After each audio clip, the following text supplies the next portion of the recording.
waaw auzu billahi mina sheytaani rajim bismillahi rahmaani rahim allahumma salli ala sayyidina muhammadin wa sallim.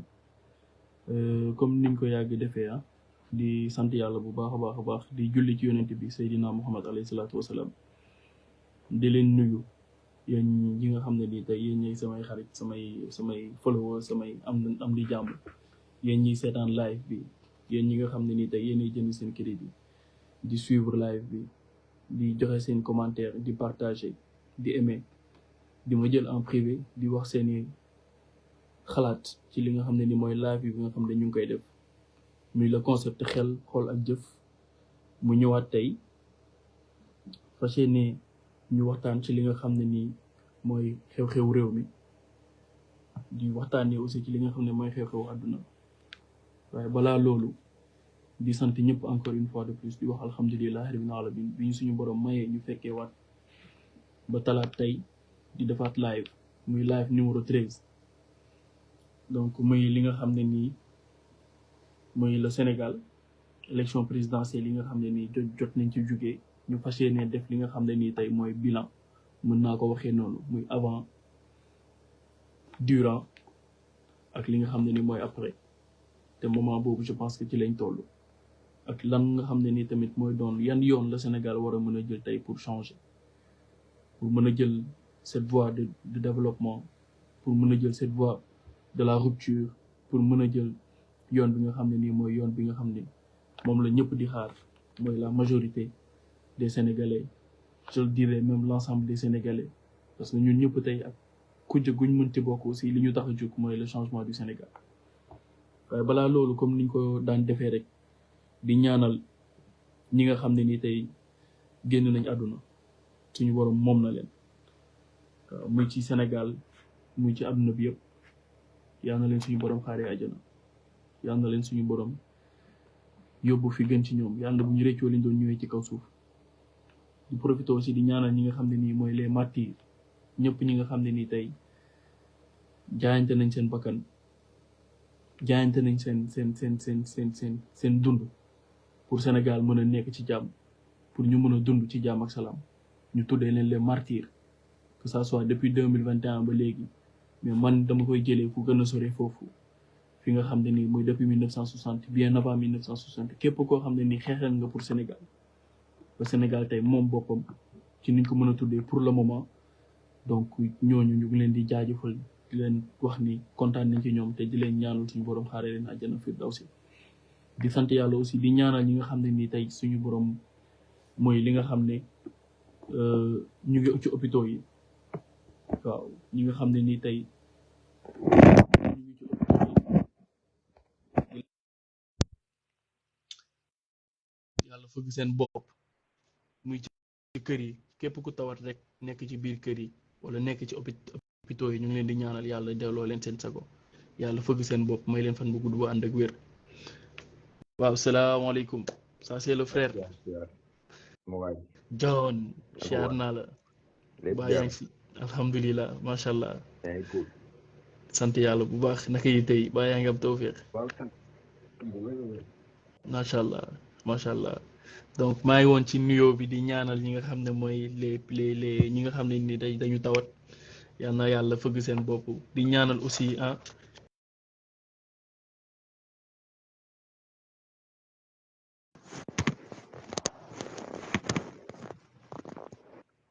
voilà, c'est bon, tu m'entends mon frère? Tu me reçois là?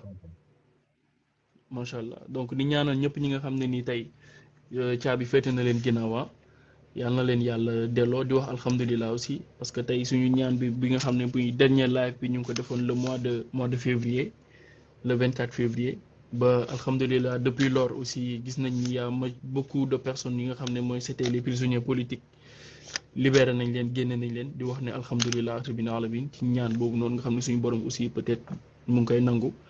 te di ci rafetlu liggéey bu am solo boo xam ne ñoom ñëpp di leen jaajëfal. képp koo xam ne nii rek jaayante nga ba gars yi tëj la, gars yi dund nga lu xam ne nii lu tara ñoom ñëpp di leen masawu déjà.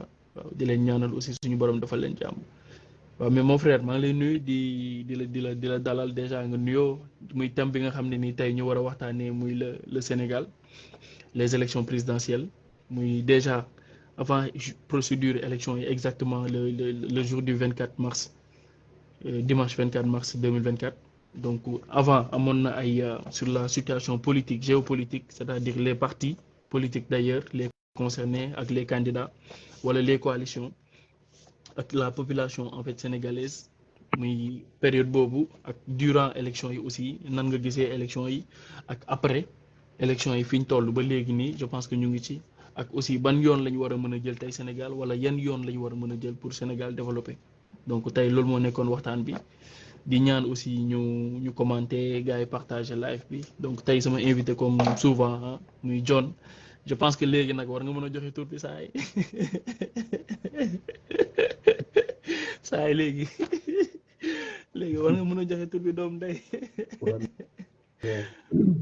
bismillah doole siyaar Fall maa ngi nuyu gars yëpp ak sa di nuyu ñu teewlu live bi macha allah. du ma guddal nag mais damay féliciter franchement jeunesse sénégalaise bi ak toute la population rapport ak dimanche 24 may nañ ko mooy fulla ak fayda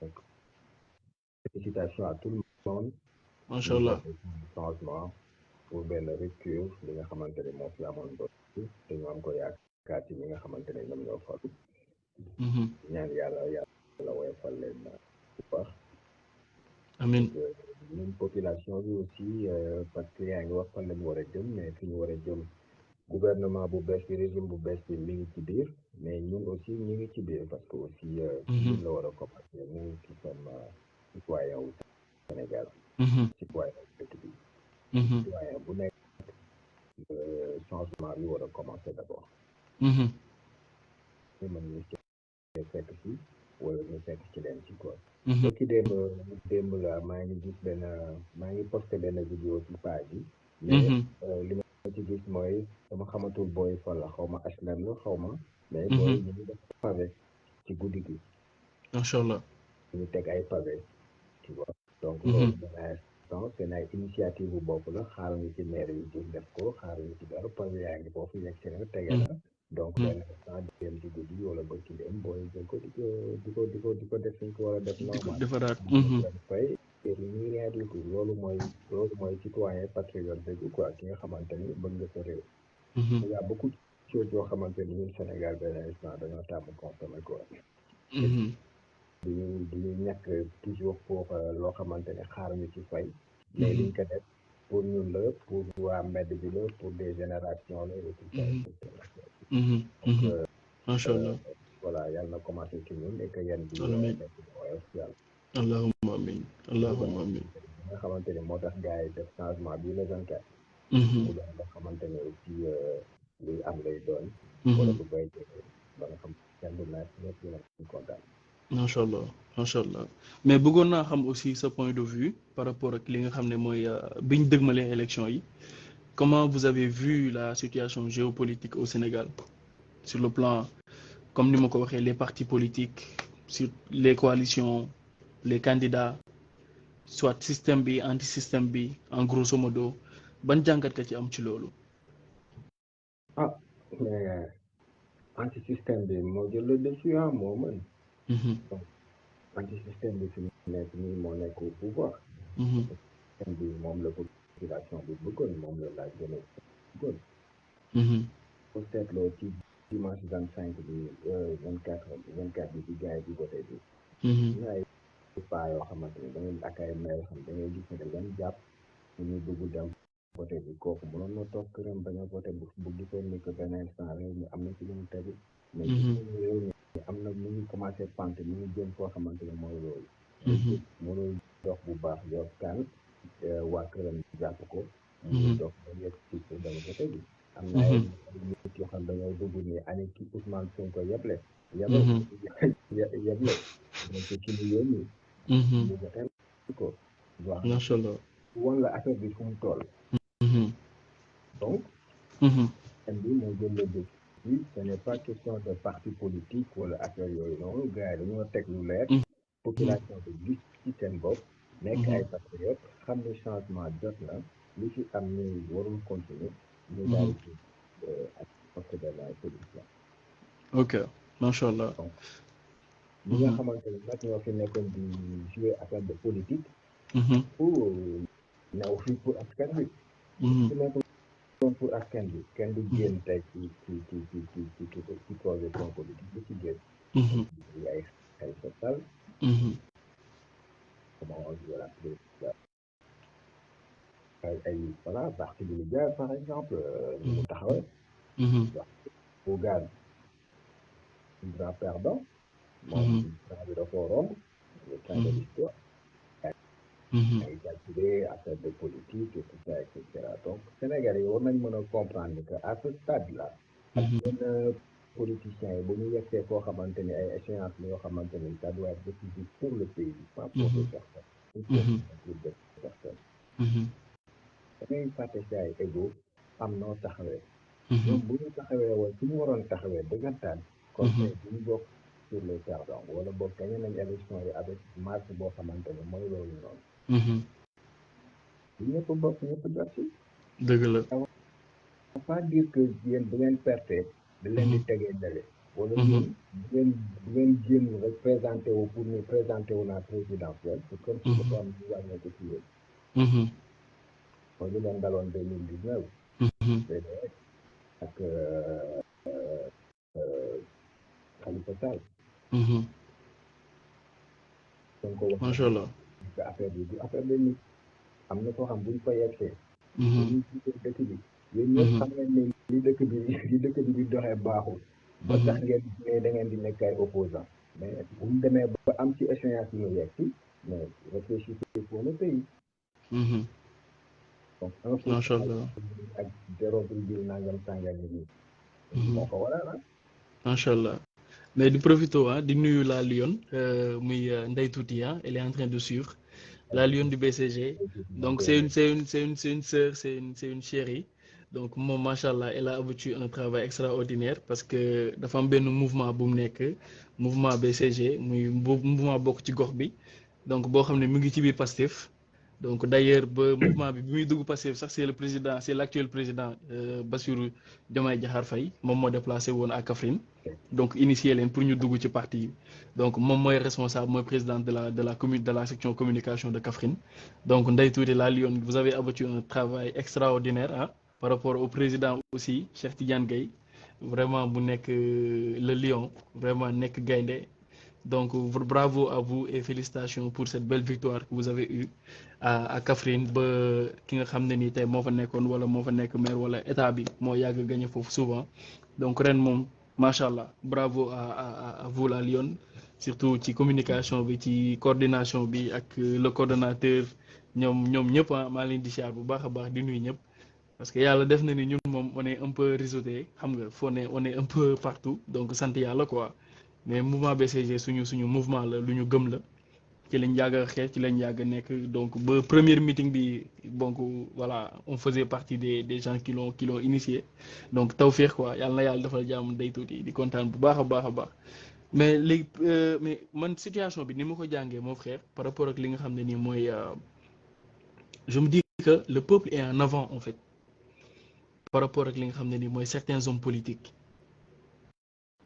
Le peuple est en avant te loolu dafa am benn déclencheur dafa am benn symbole qu'on le veuille ou non moi quand je parle moi je suis pas de Pastef mais tellement que en fait que je partage parce que Sénégal mooy li may wax ne la peuple bi da ko raw dafa raw ñu bëri ci homme politique yi parce que il ne suffit plus que bokkuma ci parti bi que quand je vois une belle chose wala une bonne chose du ma ko wax wala quand je vois un leader qui incarne li nga xam ne ni mooy gëm-gëm wala mooy leadership wala mooy esprit li nga xam ne moom laa gëm je vais pas partager ça je partage même si que bokkuma ci parti am mais je partage ses idées je partage la personne en tant que sa personne et aussi muy ambition yi muy détermination yi muy gëm-gëm bi muy la manière dont il véhicule wala dont elle marche parce que loolu il faut que ñu xam ko Sénégal nekkatuñu ay parti bi laa bokk wala fii laa bokk du ma apprécier diw wala du ma non on n'est plus dans ça parce que peuple bi léegi yeewu nañ yàgg na. peut-être am na ci ñoo xam ne moment bi la ñuy gën a comprendre yenn affaires yi mais y a un symbole am na koo xam ne moo déclenché loolu mooy le président Ousmane Sonko franchement mention spéciale à lui pour le travail qu'il a vraiment sacrifice bi mu def ci lépp maanaam te lépp looy jël maanaam il a montré l'exemple en réalité ci bépp fànn muy ci sacrifice muy ci l'amour de la patrie muy ci révolution muy ci stratégie muy ci ay idées muy ci être devant ci côté boo mënti jël il a toujours été là il a toujours dem na sax ba nekk dans le commun bu tuuti moo des mu dem bar sax donc kooku je pense que il est le symbole te loolu tout le monde doit le reconnaître nga farak moom nga ñàkk bañ a farak moom moo ci am yàlla moo ko defal loolu et je pense que lu ñu war a reconnaître la lu ñu war a nangu la donc xawma cette personne loo ci sànni ak loo ci xalaat par rapport à la personne d'Ousmane Sonko d'abord ak impact bi mu am par rapport à la population sénégalaise et africaine et mondiale même je dirais. maanaam li Ousmane Sonko du nit bu joomu Sénégal. exactement bien sûr. boo xoolee dans l'histoire nañ ay nit yu mel nii. peut-être population bi moo tollul woon fi mu toll nii. pour comprendre woon yenn yi wala mooy loolu. Talatay Nder am na fi Talatay Nder lan moo ko andi. les femmes de Nder macha allah Mbodj. la joor boo dégloo histoire am. Mamadou Dia lu ko dal. Blondin lu ko dal. sacrifice. bu ñu amoon population bi Sonko am nii. te loolu lan dal.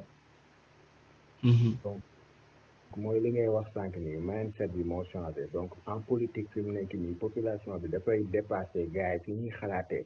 romb leen taxaw ci ay 3-4 solutions c'est-à-dire dañuy calculer loo xamante ni ñoom bu bii ratee fii leen jëm bu bii ratee fii leen jëm yow nga leen di xaar fële.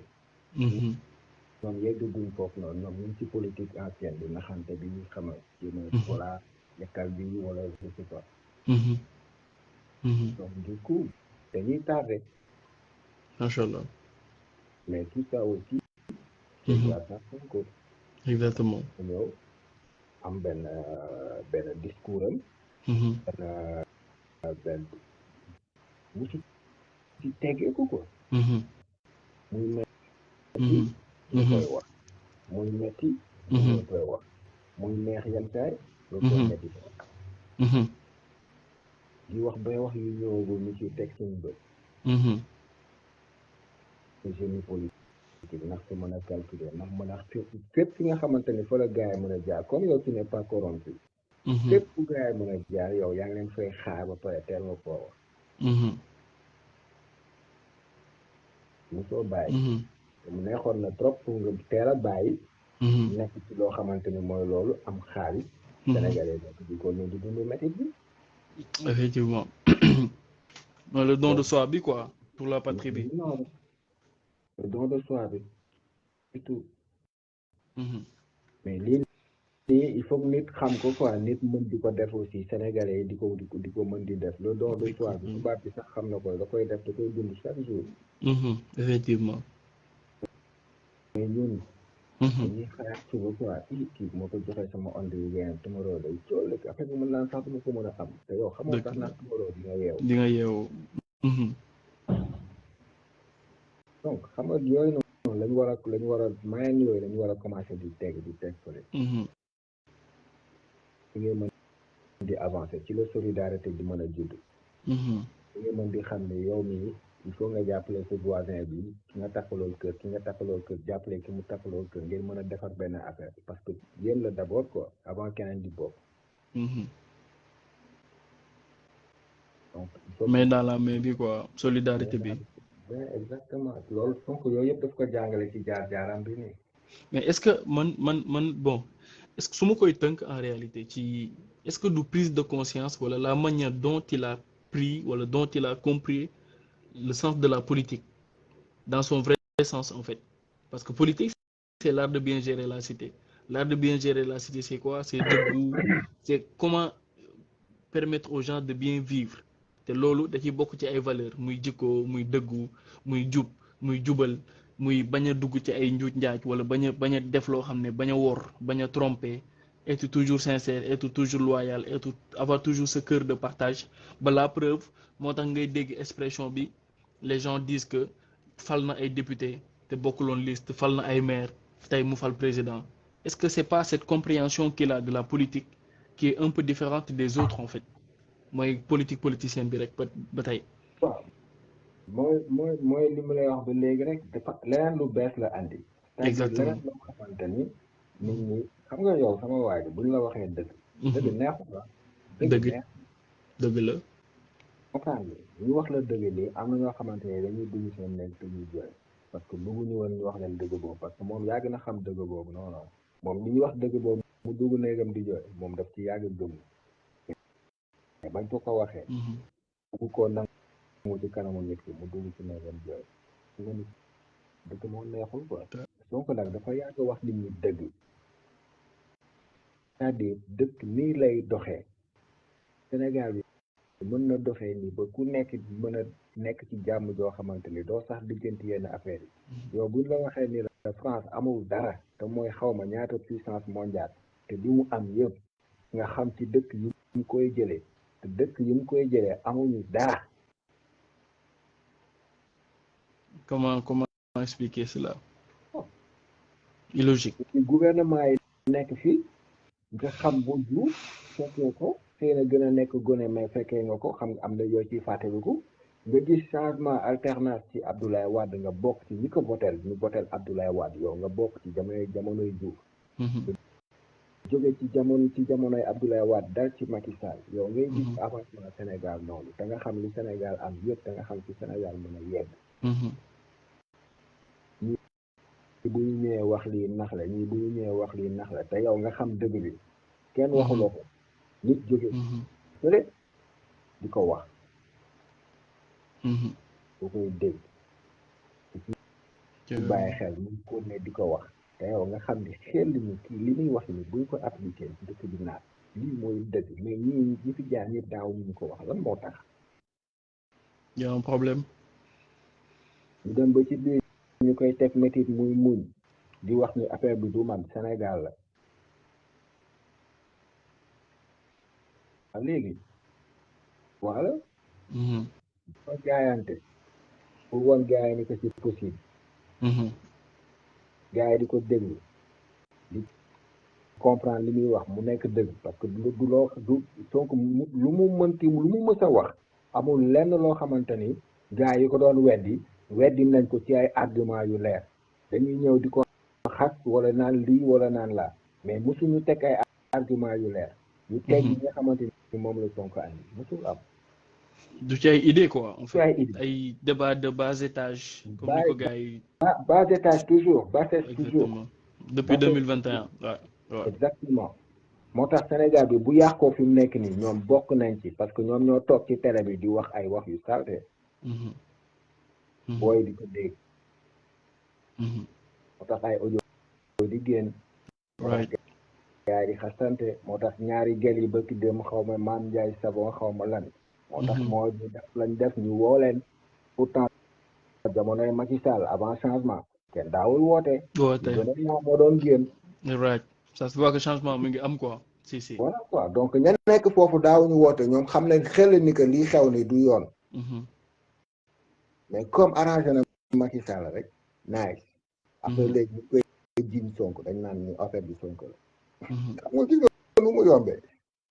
Et la vérité aujourd'hui je pense que il a eu raison sur tout le monde mooy li may wax chaque jour rek ne ñu bëri tey bu dee am na ñoo xam ne nii dese nañ ab gor ba léegi ñu bëri war nañ ko baalu àq en fait parce que y a beaucoup de choses yoo xam ne teg nañ ko ci kawam wala wax ko ci ay deram et tout parce que dafa doy waar quoi mais moo tax instant bi il faut vraiment des réformes ci côté yëpp ci côté gën a yokkaat mentalité yi ci gën a xam le sens de la responsabilité gën a xam fan lañ jëm donc di nuyu aussi les sama internautes yi sama xarit yi Fatou Diop bébé Fa maa ngi lay nuyu bu baax di la cher j'espère que tu vas bien Babacar Diop aussi waaw di leen ñaan ngeen partager ngeen aimer live bi la Lyon maa ngi leen di nuyu ñi nga xam ne ni aussi gisuma leen parce que je vois pas tout le monde donc je vois que quelques personnes ñooy feeñ donc ñi ma gisul maa ngi leen di nuyu bu baax donc déjà di ñëwaat ci côté avant élection ba léegi processus électoral bi en résumé ah nan nga ko jàngatee parce que j'ai vu qu'il y a plusieurs failles sur le plan je pense que même le live passé jotoon nañ ci waxtaan tuuti par rapport au conseil constitutionnel par rapport à certaines décisions par rapport ak déjà niñ génnee Sonko ak yenn failles yi nga xam ne ni am na ci yenn candidats yi pléthorique candidats yi ainsi de suite ban jàngat nga ci am bref. ah jo affaire compliqué wul quoi tu vois parce que bu ñu waxee bu ñu commencé ci conseil constitutionnel.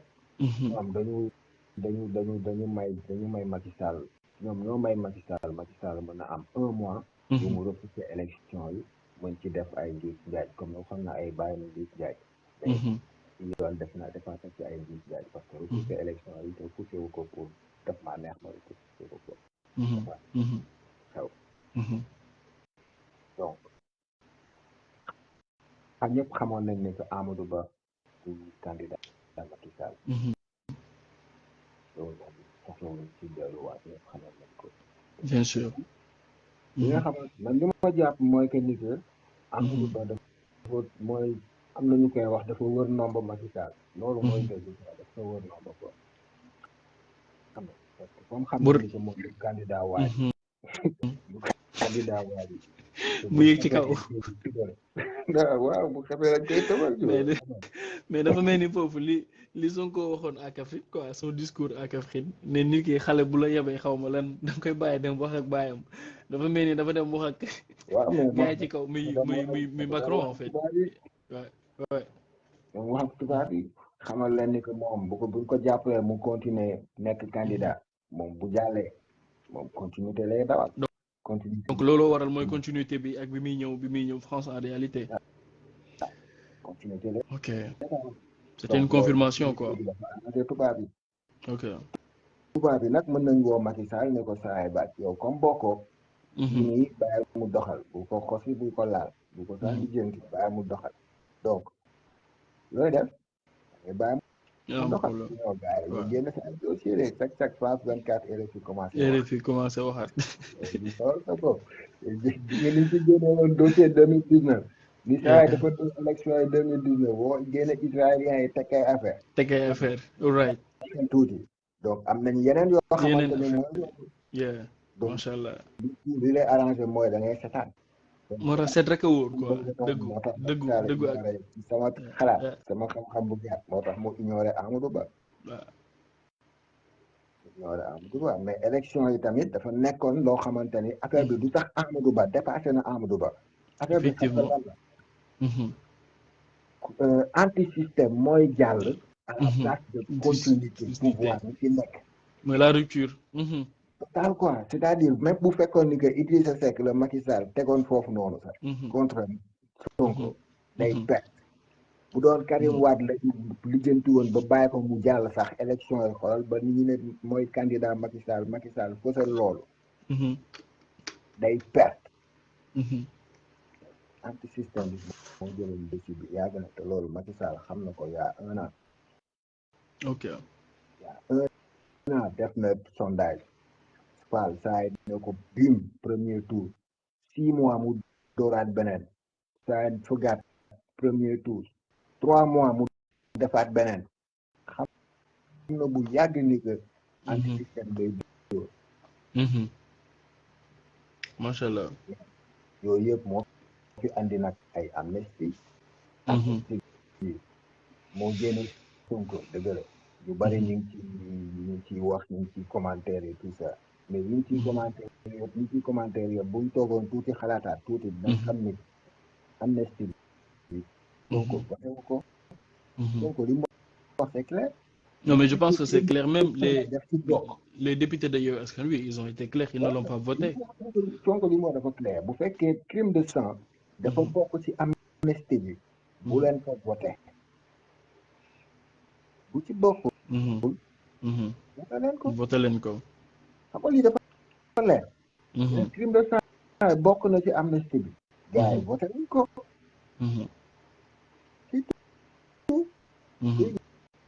amnistie bi kan la arrangé Macky Sall la arrangé ak ñu mu àndal na wax di mën nañ cee génn surtout parce que affaire bi ko andiwaat effectivement toppaat leen ñoom ñëpp. Ouais. Man moom wax dëgg yàlla man moom personnellement j'ai jamais été d'accord sur le amnistie franchement parlant parce que ci côté yëpp que ça soit même bu néew yi les gens qui sont morts bokk ci wala ñu bañ ci bokk je me dis que déjà xaalisu askan wi déjà mon frère il y a beaucoup de choses yoo xam ne nii tey voilà tu vois xam nga ça amnistie doit yow léegi amnistie on amnistie des faits frère waa on léegi amnistie pas des personnes en fait. léegi wax ma yan fait lañu amnistier Sonko. Non, je parle pas de Sonko, moi je parle dans le cadre général, de l'intérêt du Sénégal en fait. Ok. Je parle dans ce sens. C'est-à-dire depuis 2021, comme l'argent, Khalis sous Covid, les contrats qui ont été ainsi de suite, même si je sais que gars bon, d'après les khalat, ou les rupture de donc c'est sûr et certain que nous avons une affaire. Et c'est ce que le peuple demande. On demande carrément que les plus nga xamné ni peuple bi mom na delu soit ci peuple bi quoi muy alal beek muy ñi nga xamné ni ils ont perdu la vue ñi nga xamné ni ils ont subi des ouais ñi gaañ ñi ñu tëj da ngay xam ni kon da ngay xam boo waxee lii nii alors da ngay xam ni kon amnistie bi ça n'a pas de sens exactement non c'est pour lui voilà évidemment donc comme c'est pour lui nag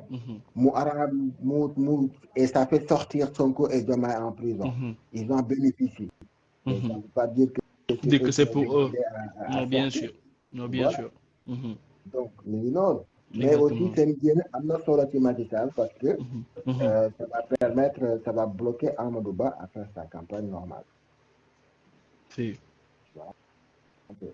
donc dans ce sens quoi xaaral ma ñëw léegi nga am problème quoi donc du coup voilà mu génne gars yi donc en 10 jours de campagne t'as vu ce qui s'est passé ouais déjà ce qui est Macky Sall que Diomaye Faye génne prison pour dem palais. Non mais c'est pareil frère 10 jours nga génne ko tu gagnes les élections à 54, ouais mais attends mais je comprends un peu en fait le fait que ñu génne ko voilà quoi tu vois un peu mais bii da doon direct parce que maintenant tout le monde va dire que c'est de la prison au palais tu vois un peu c'est de la prison au palais danga may dajji ko donc bii moom day gën a ñaaw quoi day gën a ñaaw moo tax ñu xaw ko nice quoi exactement mais machallah mais on sait jamais tu vois par exemple ce qui s'est passé hier où ça Macky Sall les a reçus au palais et tout sous son invitation etc par la suite les journalistes commencent à dire que ouais ñëpp rafetlu nañ image bi c'est beau patati patata aujourd'hui qu'est-ce que Macky Sall a fait le contraire toujours il y a des choses que j'ai vues je sais pas quelqu'un là dans la justice ouais changer waajooju doonu ñu doon wax son père était je sais pas quoi on espère voilà donc tu vois alors ça veut dire quoi mais moi je me dis des fois bon d'après ce qui se passe la RTS, l'augmentation des indemnités, l'augmentation des salaires, certains enseignants qu'on a pris, ce chamboulement là. Mais moi je me dis que c'est pas intelligent de leur part. Le pourquoi je le dis, il y a des couacs. Vous êtes dans des situations, vous êtes dans des problèmes. Le Sénégalais d'abord il est émotif, ok, mais on veut la vérité. Mais même là on pourrait parler, on pourra parler de pardon ou bien d'oublier ou bien de Baye ainsi de suite. Là on pourra voir entre nous Sénégalais, tu vois. Mais yo pareil wuñu nga elbuti ko encore di def des trucs comme ça. Est-ce que tu vas pas influencer les gens? Parce que ce qu'ils pensent, parce que moi je me dis que ils ont été, ça ne va pas dans leur tête. Le pourquoi je le dis, li ñi def ni day gëna tax Sénégalais tay au lieu que ñuy jaxal au contraire, la preuve, qu'est-ce que les Sénégalais disent? Le peuple dit quoi actuellement? Qu'ils sont en train de foutre le bordel. Que l'INIDEF,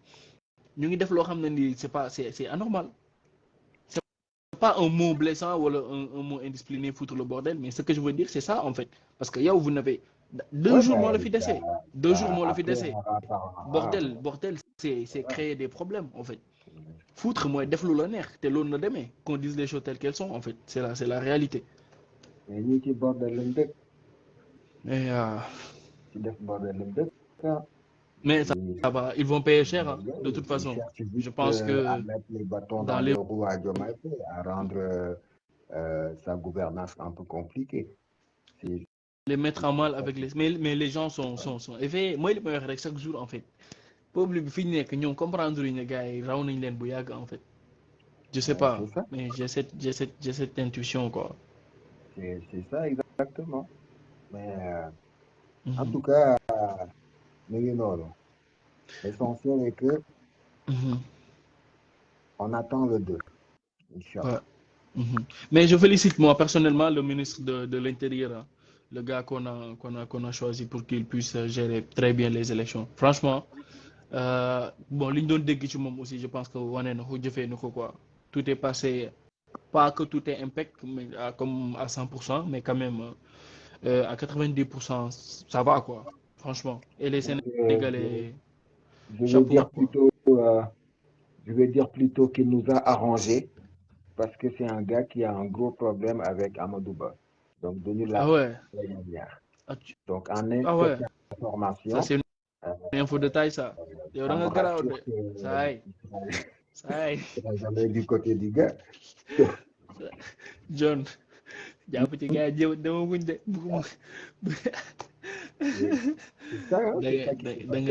da nga doy waar mais est-ce que deful dëgg est-ce que tegul les trucs ci yoon en fait au lieu de jàppale ñu comme on dit mais tout le monde a vu que ça s'est très bien passé et le peuple a voté majoritairement pour la rupture.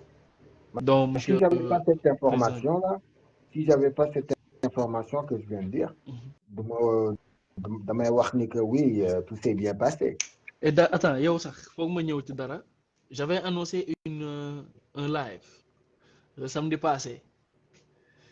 Mais, si vous avez remarqué, j'ai annoncé que arrêté nañ ko bàyyi nañ ko. Moom mii moo ma informé woon que ni Boun Abdallah Dionne est malade. Que Boun Abdallah Dionne dafa feebar. Information boobu noonu mën naa ne ñu bëri yoruñ ko woon. Donc du coup mënuñu woon def live bi instant boobu parce que c'était trop risqué. Parce que déjà, l'élection, c'était le lendemain, si on se rappelle. Donc, le samedi 23, on a voulu faire un live. Mais cette information que j'avais reçue après de mon live, c'était venu de lui. Donc, c'est mon source.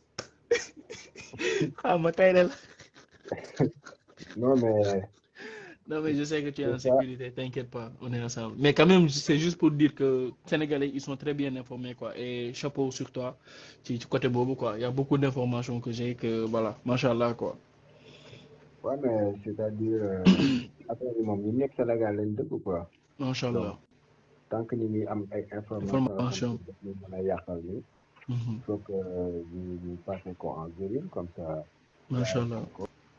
Et on l'a gardé secrètement, et c'était secret même, c'était secret, parce qu'on ne l'a pas partagé.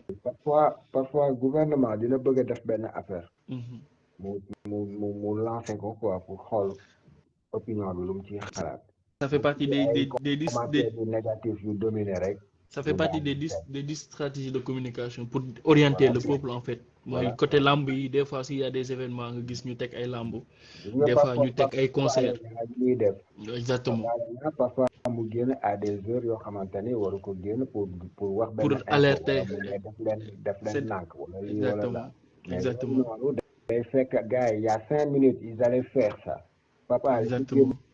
ci 2 minutes yi. Foofu lañ jëmoon. Ils allaient le faire. Mais donc mais bravo. génn gars yi naan ça affaire bi seen. Mais bravo à Papa Alé. Bravo à Walfadjri. Donc voilà yooyu yëpp dafay am quoi moo tax parfois sénégalais yi.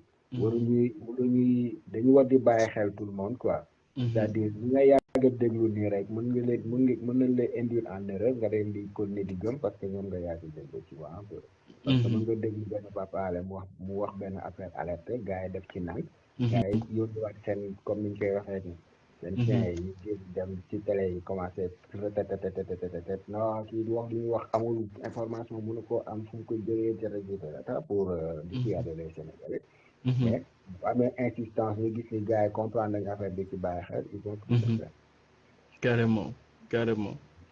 non macha allah tey moom laay bu relax la tey waxtaan la ci voilà ci dal posé gisoo position bi nii xam nga. on a gagné que di xaar on le a deux pour commencer job waaw bi parce waaw que waaw gagné waaw nañ bi déjà te même. ñun moom on a wax dëgg yàlla man moom côté boobu ñun moom sant yàlla quoi parce que on a voilà on a toujours on a toujours anticipé les choses franchement côté institution côté les thèmes yi nga xam ne ñu ngi ko doon génne franchement macha allah quoi.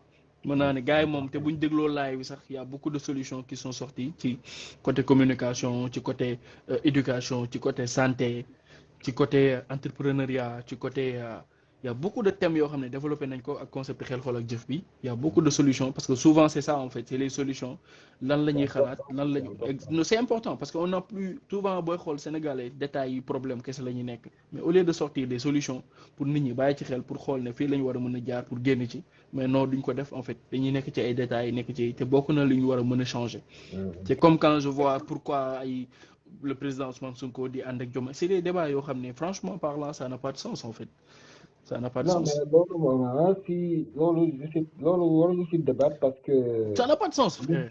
Parce que après pourquoi ils n'ont pas dit ça bi Sonko bi ñu génnee prison. Et que ñu defandoo conférence de presse. Exactement. Caravane et tout ça et que après ils se sont séparés ku nekk jaar gauche kii jaar droite def campagne bi et puis clôture bi ñu ñëw def ko Mbour stade Caroline Faye. Tu vois un peu. Alors donc ñu defandoo ko ensemble pourquoi les gens n'ont pas dit pourquoi Sonko est là pourquoi Diomaye n'est pas ici seul pour pouvoir def clôture normale et tout ça ils n'ont pas dit ça ils ont savouré tout ça maintenant on a gagné vous cherchez à savoir qu'est-ce que Sonko va devenir qui a fait gagner Bassirou Diomaye qui l'a choisi à cause de qui il est devenu président question yoo xamante ni c'est juste pour andi ay polémique di ci andi ay commentaires yu insensés. Mais c'est normal. Moi, je le dis d'une part, je les comprends parce que depuis 2021, le peuple est actuellement informé sur la majeure partie du côté Bobunonou, tu vois. Donc, c'est ça, quoi, en fait. Dañoo dem ba dañoo am habitude Bobunonou. Dañoo dem ba dañoo tàmm loolu et tout, tu vois. Donc, mode de vie Bobunonou lañ jël, quoi. Mais quand même, ouais. Ça passera pas. Tu vois, donc, mais. Ci gouvernement bi. Man franchement ak lu mu mënti nekk ci gouvernement bi position bu mu mënti am ci gouvernement bi. Ouais. Carrément. Je m'en foutrais quoi. Carrément. L'essentiel mooy xam naa fan la nekk. Mais boo xoolee pourtant moom il l'avait dit depuis ce discours là à Mbour il a dit que Diomaye par exemple tey duñ ko bàyyi maanaam ci bu naree def naka su dul noonu dinañ ko teg ci raay c'était pour dire que il sera là et le peuple sénégalais a besoin de lui pour qu'il soit là parce que déjà Diomaye mënul defandoo lépp. ban sens la am ngeen fayet lii nii yëpp ba gagné ko après tu t'effaces. ban sens la ngeen fayet lii yëpp ba gagné ko après tu t'effaces. Sonko il a du pain sur la planche comment ça. Exactement. Comment il a du pain sur la planche. C'est lui qui a dit allez voter pour Diomaye. Pour Diomaye, ouais. Alors donc aujourd'hui il va pas regarder Diomaye faire erreur parce que si Diomaye fait erreur à la place que gars yi di attaquer Diomaye moom la ñuy attaquer yaa ko fi andi yaa ñu ko jox. Carrément. Donc il a du pain sur la planche. Non mais bien sûr. Pour Diomaye nekk mu nekk fa. Il a intérêt à ça. Machallah. Montrer aux Sénégalais que le choix que j'avais fait est un bon choix pour vous. Non même bu dul loolu sax man je me dis que y a des choses divines là-dessus en fait mbiru Sonko ak Diomaye comment les trucs se sont passés franchement mbiru yàlla mu ngi ci quoi yàlla sax moo ci dugal loxoom quoi parce que déjà je sais pas il y a une vidéo que j'ai yàlla moo koy fal. Ouais et ça se voit parce que ak ni mu ko falee aussi au Sénégal parce que déjà j'ai regardé une vidéo là Diomaye Faye bi ñu koy invité à Jakaarlo je pense que c'était en 2018 ba bon bu ñuy tooñ naan le monsieur là qui était à APR ba booy xool sax dernièrement bi Macky jëlee décision bi aussi il n'était pas pour j'oublie son nom ba bi ñu koy mit naan ko ay xale ngeen et tout mais Diomaye mi ngi wax j'oublie son nom waaw bu ñuul bi taxaw am yaram nii voilà donc mi ngi naan Diomaye ba Diomaye naan ko on a le temps quoi nous sommes des jeunes on a le temps et que d'ici xaw ma lan 44 ans en fait ba génne âge mais yàlla foofu mi ngi suñu borom du nit quoi yàlla du nit de ça et moo gars yi Big Boss maa ngi lay nuyu mon frère affaire yi moom suñu borom moom buy def moom sama waay. gars yi nañ ñu bàyyi xel ñu ngi ñëw projet yi incha allah yàlla baax na yàlla nañu yàlla lafal cat quoi. buy def moom day def rek moom mënoo koo xaar fi muy def rek quoi. mais Momo yéegal waay yéegal gay na nga joxe sa point de vue ci actualité bi et tout ça joxe xam-xam bi bàyyi sa yi ngay def yeah man vas-y frère développe. Ouais, c'est ça yàlla fu muy génnee mënoo ko xam quoi donc du coup ay yëfam moom mooy loolu. Ouais. En tout cas pour xam ne que yàlla moom Sonko la àndal mooy ci loxo Sonko la jaarale Bassirou Diomaye. macha allah non mais macha allah déjà ñu ñëw ci après bi actuellement quelle place pour le Sénégal en fait Sénégal ban après élection et tout ça fan lañu war a jëm quoi d'après yow ci côté souveraineté ci côté réforme yi ci côté la place qu'on doit occuper parce que yàlla def na ni comme ni ma ko daan waxee rek déjà bu ñu jëlee Sénégal boo ko ëlbatee la jeunesse là donc on a beaucoup plus de surtout côté jeunesse bi avec la situation géographique du Sénégal fi ñu dekk ci àdduna bi quoi tu vois position bi nga xam ne ni ñu koy occuper et je me dis que tey Sénégal bu changer ça Afrique va changer ça j'ai toujours cru à ça et je l'ai toujours dit surtout par rapport à la jeunesse aussi voilà donc on a une jeunesse vraiment consciente te tey alhamdulilah rabbil alamin mën naa ne sax on a encore repris ba yóbbuwaat notre démocratie ci beneen niveau ci beneen level par rapport ak déjà le président Bassirou Diomaye Faye a été élu démocratiquement ak déjà ni mu gagné au premier tour direct avec la rupture ak mbiru suñu borom bi ni mu ko ci defee quoi en fait ak fi nga xam ne ni Sénégal foofu lañ jëm quoi déjà Sonko déjà sur le plan panafricain liggéey bi nga xam ne dina ko gën a mën a am ak li mu yàggoon bëgg pour cette unité africaine donc je pense qu'il y a beaucoup de signes en fait que je vois yoo xam ne ça sera positif quoi inchallah bu ci yàlla la fa ñuy cat aussi yàlla may leen ñu mën ko eggali et le peuple aussi soit prêt. En tout cas ci kanam rek lañu war a dem quoi waruñu dellu ginnaaw. ci lañu war a dem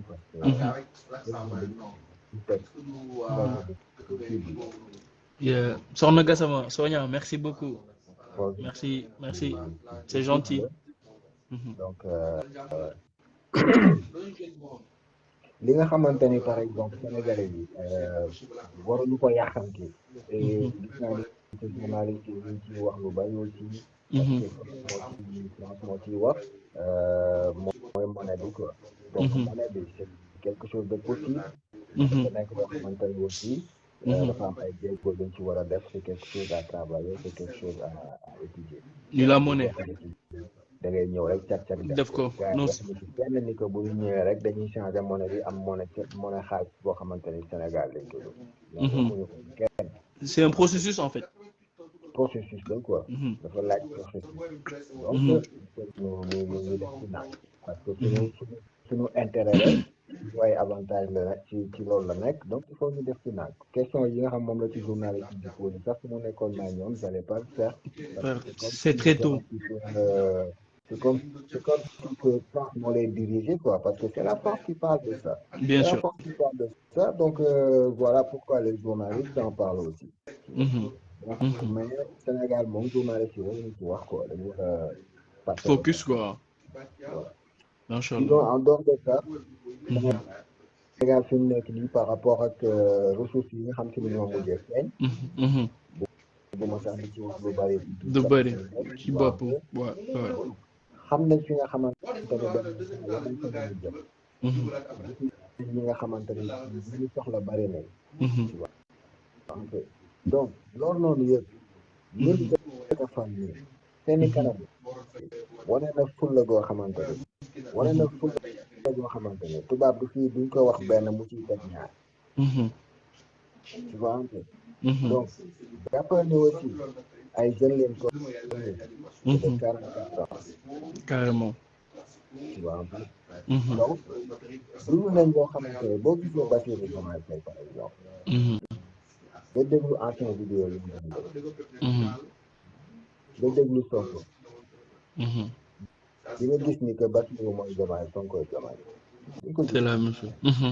ñu ko gis na parce que di Sonko di wax maa ko dàq wax maa ko gën maa ko gën a ñeme public bi dafa nekk lu am si parce que di Sonko di wax mu ngi koy wax ci émission yoo xamante ni mu ngi ko daan def avant di xalaat ni que naan ko war ngaa nekk candidat pour nekk non bien sûr yàgg na ko def ouais. yàgg na ko def quoi mais le fait déjà qu'il soit secrétaire général du parti c'est pas ça veut dire beaucoup de choses. Exactement. am na affaire yu bari yoo xamante ni Sénégalais yi peut-être xamuñu ko woon. mais même le projet il paraît même le projet mooy bopp bi exactement. lu ñuy bind lu ñuy réfléchir di ko teg moo koy def di ko teg bracelet yaa ngi nii neex ñëpp ba bëgg a dee. Ouais, c'est vrai. waaw léegi kooku ñu naan ay ci est-ce que mën na nekk président est-ce que jéeg laa te yow li ngay bëgg dund bëgg Sénégal mel ko moom yàgg na ko wax ay émission te dafa tuuti woon nii rek moo tax ko boo xam seetaan ne xool gars yi xawoon kan bi leer tuuti nii di tuuti politique rek day na waar affaire yi benn instant pour la gi ñu wane nii wane na lu bari wane na lu bari ouais. ñu fi nekk di dem ay G20 wala di jàkkaarloog Macron wala di jàkkaarloog Biden di xaane wala di toog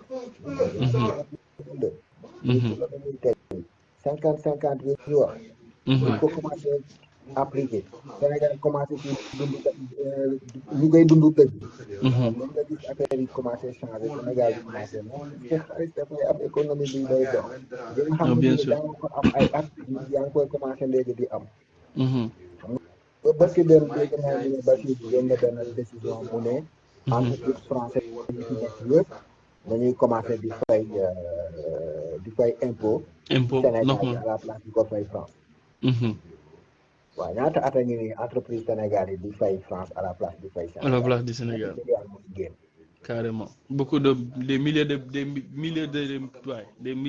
milliards même loolu ci entreprise dong la entreprise yi kese yeneen les accords les marchés léegi xaalis bi nga xam ne ni Sénégal mi ngi ko doon perdre te mënoo koo estimer te mu doon génn muy nekk muy Europe muy Amérique mais xaalis boobu léegi boo ko commencé jot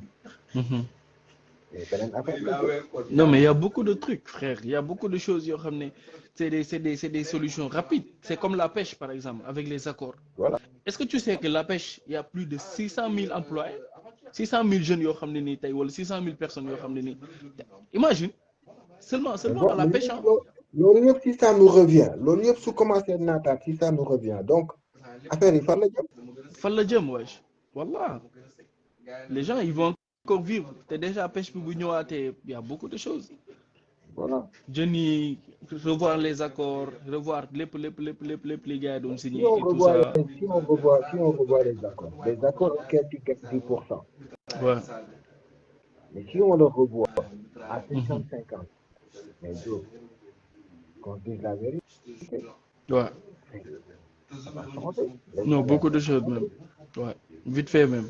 Mais regarde le Burkina, mon frère. Burkina, actuellement, capitaine Ibrahim Traoré, frère, respect à lui. Mais tout ce qui est fait, c'est possible. Tu as vu la santé, gars, il fallait une santé, il faut presque... Tu as commencé de mon école, je l'ai fait 100 000 pour ben dialyse. Te dialyse bi jarul 100 000. Bu dee dialyse bi 20 000 la jëm moom 80 000 yi ci poosam la jëm. ak ñi nga xamante ne ci ñoom lay jaar ñu xaw koo séddoo. mais imagine léegi ñaata gars yi di fay. bu ñu bloqué affaire boobu noonu bu ñu ko bloqué carrément nga xamante ni ça passe plus mais léegi yow ngay fay 10 000 wala 5 000 wala 20 000 juste ci ku doon fay 100 000 pour benn dialyse mais écoute ñaata ci 100 000 boobu ñaata dialyse la ci mën a dem defi. da ngay dugg ba. ñaata jalis la ci mën a dem defi. macha allah. donc bëri na poche dafay gën a duuf. waaw donc di nga gën a sentir le Sénégal di nga ko gën a sentir. énormément même. gën a sentir ni yow citoyen la buy dund Sénégal. carrément boo waxtu boo xamante ne Sénégalais yi di génne ñu di dem ay bitim réew yi. non gars dañuy ñëw gars yi ñooy ñibbi si. tubaab yi ñooy ñëw. man loolu c'est possible voilà. mais bien sûr why not. Tu vois, c'est parce que Sénégal ça on a tout hein. Ça moi dépend de rek un pays boo xamante ni doomu ñun dootuñu génn naan dañuy tukki. wallahi tubaab yi ñoom ñooy ñëw ñun bu c'est ñu possible génnee c'est pour aller faire du tourisme ou aller faire du shopping. carrément C'est tout. gars yi ñibbi si quoi. Ouais. Pourquoi pas. Tranquille. Live relax là. Kay présenté la sama gars yi. C'est mon What's frère up? lui. What's up, bro? AJ. Ouais, Lépp fii ci la jàmm, ëppee. ah? Cher quoi. Ba jàmm bu wér la. Ouais, sa bopp bi rëy na de. Ouais. Allo. Ziar naa la sama Waaw waay. sama waa ji delloo ziar bu wér naka waar. yaa ngi am jàmm ñu ngi cool. waaye dal jàmm bu wér a wér a wér. Yéen alhamdulilah lépp naka foofu. naka foofu lépp waaye jàmm. naa naka koor gi yéen a ngi koy dóor mi daanu. Waaye ñu ngi koy dóor muy daanu ñu ngi góorgóorlu. Ah, c'est bien, c'est bien. De toute façon, le plus dur est fait. Hein. Là, il nous reste juste une petite semaine là. Après, Bah, c'est voilà. carré. Hein. C'est carré totalement. Mais c'est presque carré même. Même ce qui reste là, c'est plus rien. Bah oui, non, et ça, on est. Koor gi dem na sax, il est parti. Hein. Mi ngi dem yoonam de. Waaw ñu ngi koy wax bye bye. Exactement. Yàlla na yàlla nangu ñaani nangu koor gi. Yombalal ñu. waaw yombee ñu xaalis nag xaalis bu bëri xaalis bi surtout xaalis bi. xaalis bi si la bokk quoi parce que àdduna ak xaalis ñoo ànd aussi. nañu dóor ci ay milliards yi. nañu dóor ci milliards yi ah. mi ngi ci yoon bi mi ngi ci yoon bi. ah amin waaye amin allahumma amin kii mi kii nii. amin Fall. amin mais dara ba am baale nga dóor ak saa yi xam naa dinañ gën a yaatalaat. jaaraama maam. kontaan. big up jaaraama. jaajëf gaynde ku bind nii. c'est toi. Ouais. Ah, t'as une belle écriture. Hein. Merci frérot, c'est gentil. On dirait un peu une meuf qui écrit. Sérieux? Ouais. Arrête ça. Je te jure. Allô frérot, mon gars. Ouais. Merci mon gars. Mais content bye. Légui, Inch'Allah. C'est mon frère, c'est mon zing, c'est mon cousin, c'est mon frère lui. jaajëf. Mais machallah, en tout cas amna solo yaa ngi woon fu cool ci côté développement beeg yooyu noonu donc mais amna solo des frères il faut que gars yi war nañ mën a ñibbisi le comeback déjà je pense que avec les ressources que nous avons surtout sur le plan ressources humaines parce que partout au Sénégal partout en Europe que ça soit dans le monde entreprises yi gën a mag y a des Sénégalais qui sont là-bas donc bah, pourquoi pas c'est une expertise aussi ñu ñëw il est temps que moi si j'étais le président Bassirou Diomaye son excellence li may njëkk a def c'est les appeler appel au retour en fait retour au bercail même les gens qui n'ont pas de papier pourquoi pas les jox yóbbaat leen joxe leen ay bateaux et tout ça wala des avions pour ñu rapatrier leen indiwaat leen ñoom ñëpp tous les enfants je pense que déjà l'appel est lancé j'ai suivi une émission de Dame Mbodj voilà à la 2STV qui faisait l'appel voilà donc je pense que il est temps que ñëpp ñëw gars yi ñibbisi et que commencer vraiment ensemble on va travailler le Sénégal quoi je pense qu'il y a des messages forts yoo xam ne il est faut que le président fasse cet appel là par rapport à la jeunesse par rapport à la population ouais. Mais ça il a façon you can do it bro I believe it you can do it. Non mais il a déjà appelé ouais. diaspora bi non bien sûr tout le monde quoi tu vois. Ouais. Tu vois pour ñu ñoo jox quoi. Même le président Sonko l'avait dit même ci discours bi à Mbour je crois. Bah ouais. Il faut que fu Sénégalais nekk dinañ ko jëli. Na gars yi ñibbisi parce qu'il y a des gens qui vivent j'ai vu une vidéo là on partageait benn américain là di jël ay pull tu vois di ko jox gars yi di daw di njëkkante xam nga ci seddaay bi et tout ça c'est vraiment dur quoi gars yi war nañ mën a ñibbisi waat xam nga. ñu teg ay avion wala. gars yi dañ ñibbisi parce que ce sera très facile c'est-à-dire actuellement peut-être bu fekkente ne yaa ngi am ci loo jàpp fi nga nekk par exemple peut-être tu vas pas lâcher si lâcher carrément quoi avec ce nouveau régime là comment ils vont s'y ça va passer et tout ça et cetera donc soo gisee mu commencé fluide justice commencé am corruption bi commencé wàññeeku parce que écoute c'est très simple nga accélérer kenn il faut ngeen ñibbisi et tout ça mu ñibbisi ok vient avec son argent ak li mu économiser li mu liggéey yëpp mu andi ko ñëw installé wu wat Sénégal ça va être quelque chose de nouveau encore pour lui parce que fële na le peut-être que amoon na ay créneaux et tout ça mais fii nii amatu fi ay créneaux tu vois donc du coup mu war a ñëw créer waat loolu noonu yëpp léegi nga ñëw ubbi sa benn entreprise dem fi nga war a faye nga fay tu vois un peu parce que da booy ubbi entreprise da ngay dem fay bien sûr teg affaire yi le secteur formel bien sûr léegi ñu may la par exemple quoi benn 1 an boo xamante ni peut-être ci lañ lay 1 an de grâce comme je vais l'appeler comme ça 1 an de grâce boo xamante ni ça te permet nga jéem a job entreprise bi commencé andi xaalis nga commencé fay impôt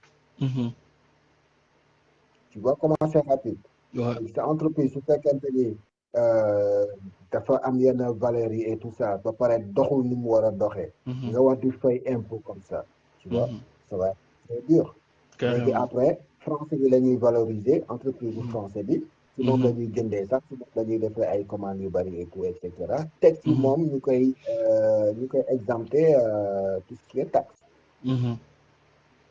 alors ça n'encourage pas aux gens de venir non mais soo daanoo après ton histoire tu la racontes à quelqu'un ku doon waaj a ñëw mu ne la xaaral ma ceenewaat carrément kooku keneen ku waaj a dem mu tegal ko loolu noonu kooku ne ko noonu la demee keneen aussi di suivre actualité Sénégal di gis ni que c'est pas possible message de bouche à oreille bi ak les informations les choses mi ngi changer et tout ça et cetera gars yi ñooy ñëwal seen bopp ouais exactement naturellement sax dinañ ñëwal seen bopp quoi mais macha allah non macha allah da ngay ñëw nekk sénégalais bëgg a teg benn affaire war a gis président ñu ne la da ngay fay temps pour gisante président ci ki ngay jaar mooy da nga koy fay temps c'est compliqué corruption bi en fait ça mais foofu corruption moom bu ñu ko rayee Sénégal moom saa on a éliminé 90% des problèmes du Sénégal wallahi lazim la corruption c'est 90% des problèmes du Sénégal et c'est partout donc moo tax boo réglé mon président le disait muy docteur Thierno Thiam il le disait tout le temps parce que nee na dëkk moom ñaar ñi ñoo ko mën a rey muy éducation ak la justice c'est quand il parle de justice il parle de corruption te corruption li ci gën a bon c'est pas l'aspect financier mais l'aspect moral moo gën a bon ci corruption en fait parce que tey jii nii da ngay am na ñoo xam ne rus nañ ñi sama papa di defoon lii wala sama yaay wala sama tonton wala sama xam nga gàcce la quoi sa doom war nga rus tey war nga jomb tey sa doom di màgg wala di kii di gis yenn yi wala di daj yenn yi par rapport ak kenn matul nag ñun ñëpp dañuy def ay erreur mais yenn yi moom nit ki war na ko jomb quoi en fait. Bien sûr. Tu vois donc corruption moom li ci gën a bon man je pense que c'est l'aspect moral parce que dafay saper quoi dafay saper li nga xam ne mooy la décision du pays et ainsi de suite mais live bi tey cool na je pense que tey moom jarul muy gudd noonu trop je pense qu'on a déjà fait 1 heure tu vois 1 heure 9 minutes donc looy wax looy tëjee looy tàggatoowee et tout et bientôt nag waa Sahel ñu xaar ñu wala CEDEAO wala ñu boole ñaar yi nañ def na parce que fii kenn du ko dugal question piège woon mais yow sa xel mi rëy yow yam sa xel mi te mayaat ma nañ def nang bi mayaat ma ko nañ def nang rek doucement step by step mais sérieux quoi lu mayaat ma nañ loxo bi quoi loxo bi dama ko tànd woon quoi ak bi may naan nii keroog chaque live nga mel ne benn signe loxo waa gis nga mu ngi jox la affaire bu bees mais kontaan naa frère ma bàyyi la nga tàggatoo ngay ne après maa ngi jaajëfal gars yi ñu doon seetaan xam nga voilà di leen nuyu ñoom ñëpp ci seen jot bi ñu may tuuti pour déglu ñu macha allah yëpp buñ ci juumee rek ngeen jéggal ñu xam ne matuñu live relax la woon tey xam nga xol yee féex donc xel yi dal exactement ñi nga xamante ne aussi ñi ngi déglu te am yaakaar ci Pastef aussi par rapport ak victoire bi et tout ça ci Diomaye ñu am aussi tuuti patience quoi te xam ne aussi gars yi diñ fi yàq dafa bari carrément te gars yi aussi tamit balaa ngay mën a commencer liggéey aussi nga mën a defar li nga xamante ne moom lañ fi yàq